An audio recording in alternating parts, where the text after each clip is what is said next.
Maka disebutkan di dalam hadis tadi, barang siapa dia ahlus salat akan dipanggil di bab dari pintu salat, ayo masuk surga. Barang siapa yang dia ahli jihad, maknanya spesifik amalannya itu yang paling dominan jihad, yang paling dominan salat, maka akan dipanggil dari pintu jihad. Dan barang siapa yang spesifik amalannya puasa, maka dia akan dipanggil dari pintu Ar-Rayyan, khusus namanya Ar-Rayyan untuk orang-orang yang berpuasa. Apa nama itu? Telah kita bahas di pelajaran yang lalu. Nama itu Ar-Rayyan adalah pelepas dahaga. Lalu kenapa pintunya dinamakan sang pelepas dahaga? Karena telah datang di hadis Ibnu Khuzaimah bahwa orang yang masuk ke pintu Rayyan langsung akan diberikan air minum. Jika diminum maka tidak akan pernah kenal yang namanya kehausan. Sudah lupa yang namanya haus. Bismillahirrahmanirrahim. Wassalatu wassalamu ala Rasulillah wa ala alihi wa sahbihi wa man walah. Wa ashhadu an la ilaha illallah wahdahu la syarikalah wa ashhadu anna Muhammadan abduhu wa rasuluh, amma ba'du. Alhamdulillah, pada kesempatan pagi ini ba'dal fajr di Masjid Imam Muqbil Al-Wadi'i di Darmasraya, Sumatera Barat, yang mana pada kesempatan hari ini kita masuk kepada hari Ahad 1 Maret 2026 bertepatan dengan 11 dari Ramadan 1447 Hijriah. Kita lanjutkan kajian di Fakultas Ilmu Hadis dan Fikih dan Raqaiq, kitab yang berjudul Kumpulan Hadis-hadis yang Sahih tentang Fadail As-Siyam, keutamaan berpuasa. Kita masuk sekarang kepada keutamaan berpuasa di hari akhirah. Saminatu asyrata, takdiruhu al-fadilatu saminatu asyrata. Keutamaan yang ke-18, min asbabi dukhulil jannah, bahwa puasa penyebab orang yang melaksanakannya itu masuk surga. Maka hadis di dalam bab ini banyak. Yang pertama diriwayatkan oleh Imam Al-Bukhari, haddatsana Ibrahim bin Al-Mundhir, haddatsana Ma'an, haddatsani Malik an Ibnu Syihab an Humaid ibni Abdurrahman an Abi Hurairah qala Rasulullah sallallahu alaihi wa ala alihi wasallam, man anfaqa zawjain fi sabilillah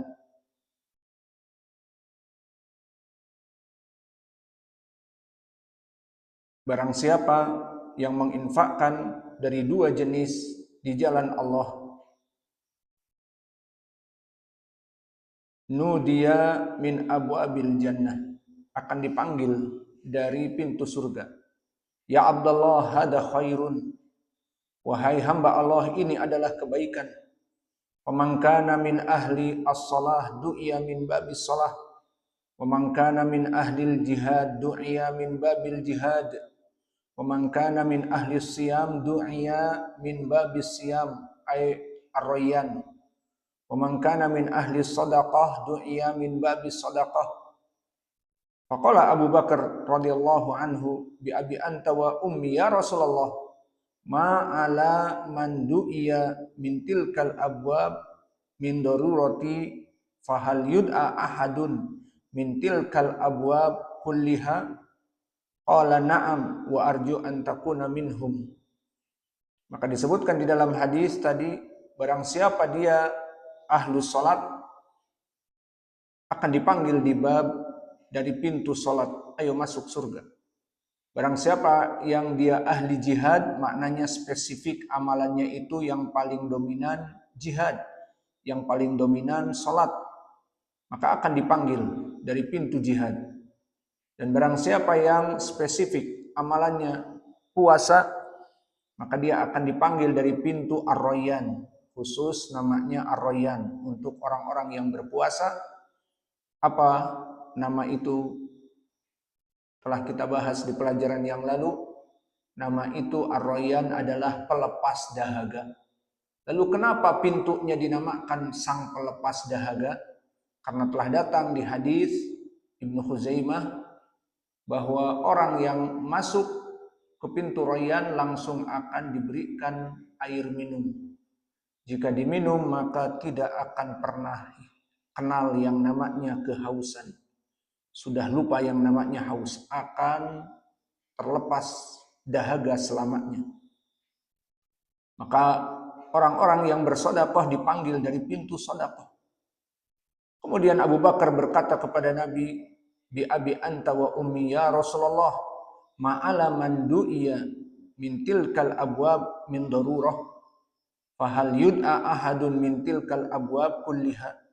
Apakah ada wahai Rasulullah satu orang dipanggil dari berbagai pintu tadi? Di riwayat ada 8 pintu. Maka kata Nabi, na'am wa arju an takuna minhum. Tentu. Dan aku berharap engkau termasuk dari mereka yang dipanggil dari pintu-pintu surga yang 8. Maka hadis ini diriwayatkan oleh Imam Al-Bukhari seperti kita baca sanadnya tadi, dan juga diriwayatkan oleh Imam Muslim. Yang mana madarus sanad as-sahihain kepada Ibnu Syihab an Humaid ibni Abdurrahman an Abi Hurairah. Adapun Ibnu Syihab telah kita lewati bahwa dia adalah Abu Bakar Muhammad ibnu Muslim ibnu Ubaidillah ibnu Syihab az-Zuhri al-Madani.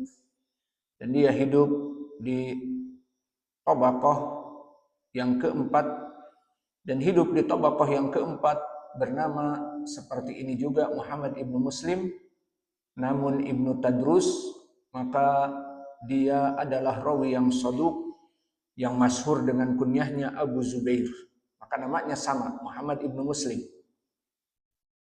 Adapun meriwayatkan dari Humaid ibni Abdurrahman, maka dia Al-Himyari Al-Basri, hidup di Tabaqah yang ketiga, Tabaqah Al-Wusta dari para tabi'in.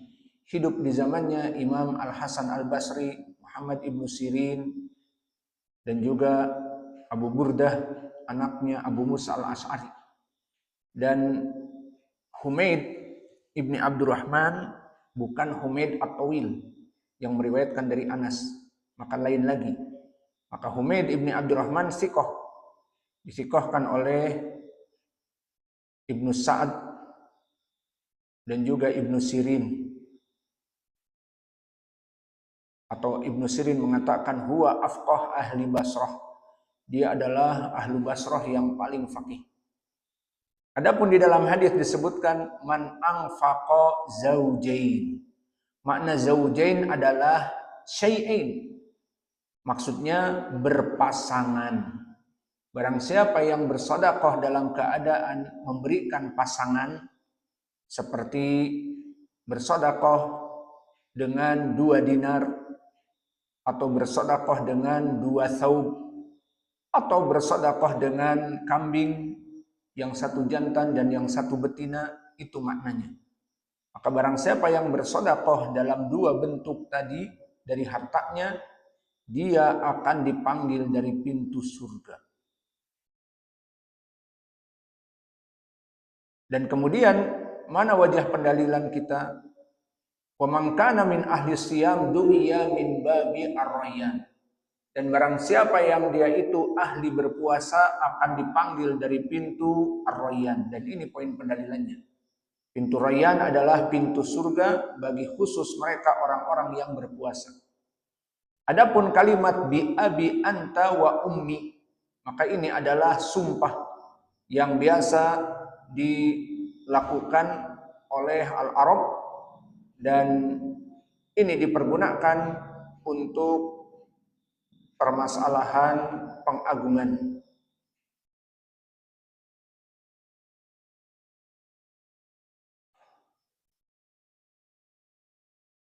Adapun kita masuk kepada hadis yang kedua,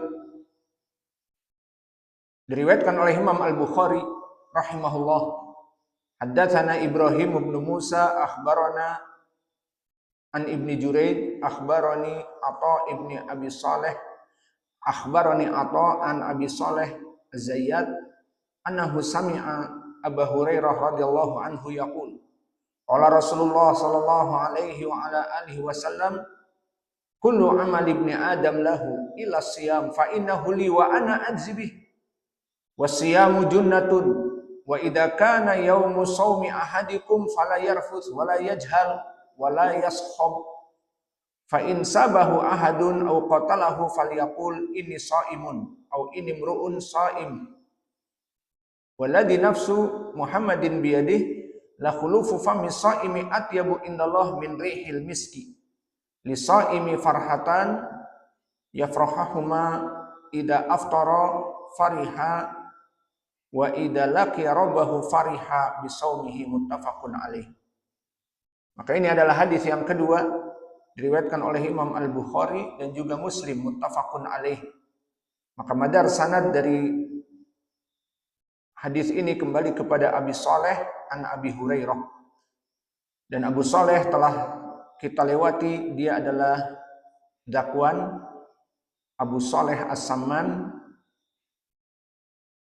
Dan wajah pendalilan di dalam hadis ini lafaz wa idza laqiya rabbahu.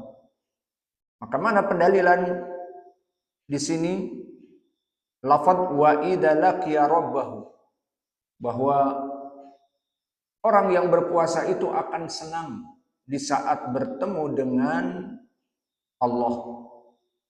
Maka ini wajah pendalilan, karena manhaj Ahlus Sunnah wal Jamaah, orang-orang yang mukmin itu pasti akan melihat wajah Allah di hari akhirah dan di surga.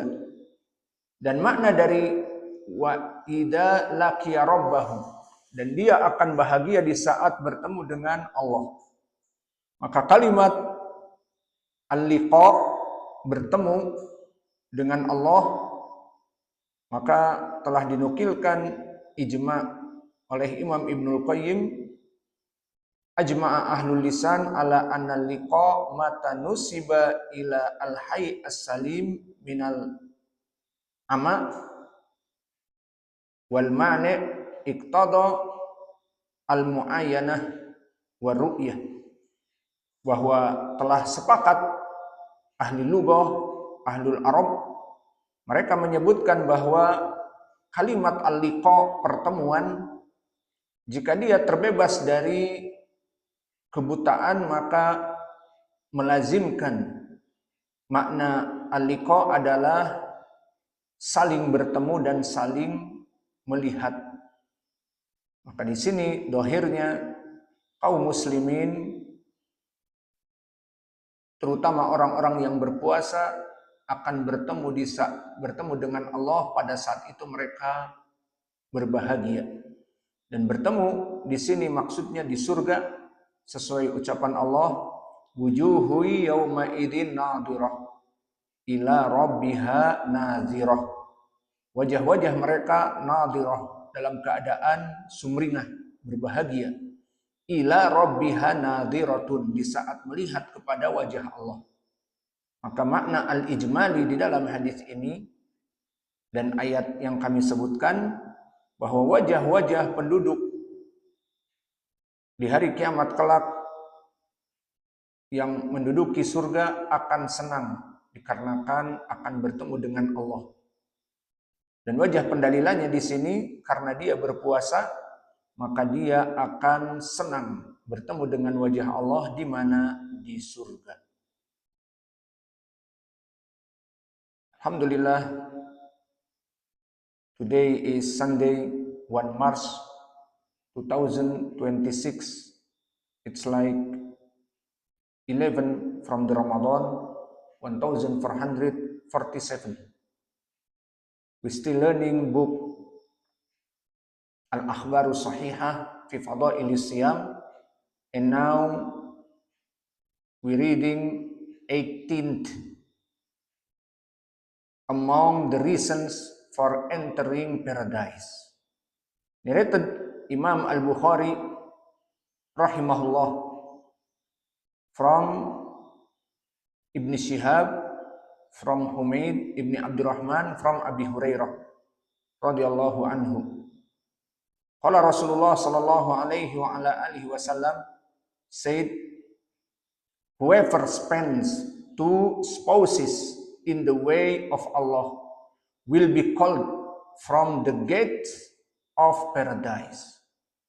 O servant of Allah came forth, and peace be upon him, said, whoever spent 2 wives in the way of Allah will be called from the gates of the paradise.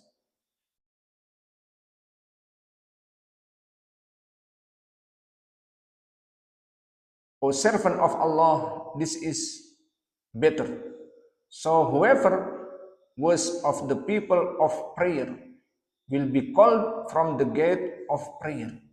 And whoever was of the people of fasting will be called from the gate of fasting.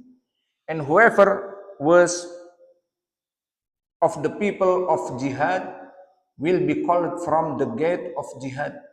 And whoever was of the people of charity will be called from the gate of charity. And whoever was among the people of jihad will be called from the gate of jihad.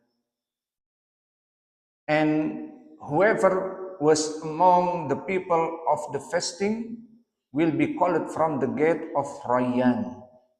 And whoever was among the people of charity will be called from the gate of the charity. So Abu Bakar radhiyallahu anhu said, O Messenger of Allah, there is no necessity for those who are called from those gates. Will anyone be called from all those gates? Nabi Muhammad SAW said, yes, and I hope that you will be among them. So this hadith muttafaqun alaih. So the point from this hadith, whose fasting will come to the paradise from the gate of Rayyan. This is the point. In the second hadith narrated Imam Al-Bukhari radhiyallahu anhu from Abu Saleh Az-Zayyad from Abi Hurairah, the Messenger of Allah said, so this hadith Al-Qudsi, every deed of the son of Adam is for him, except fasting, for it is for me, and I will reward for it. And Allah said, the exalted, every deed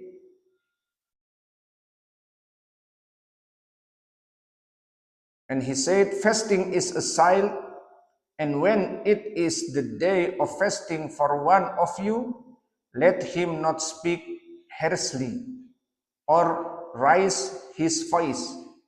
If someone insult him or fight him, let him say, I am fasting, I am fasting. And the one in whose hand is the soul of Muhammad, the breath of the fasting person is more fragrant to Allah than the fragrance of musk. The fasting person has 2 joys. One when he break his fast, and one when he meets his Lord rejoicing in his fasting. So where is the point now? The point is here. And one when he meets his Lord. So meet his Lord, the meaning here is he is meet his Lord in the paradise, fil Jannah. So this is the point. Anyone fasting, insyaAllah Allah reward him with al-liqa, seeing to Allah Jalla wa'ala in the paradise. So maybe enough We reading to hadith in the chapter 18th. Alhamdulillah, we done. Jazakumullahu khaira wa barakallahu fi ilmikum.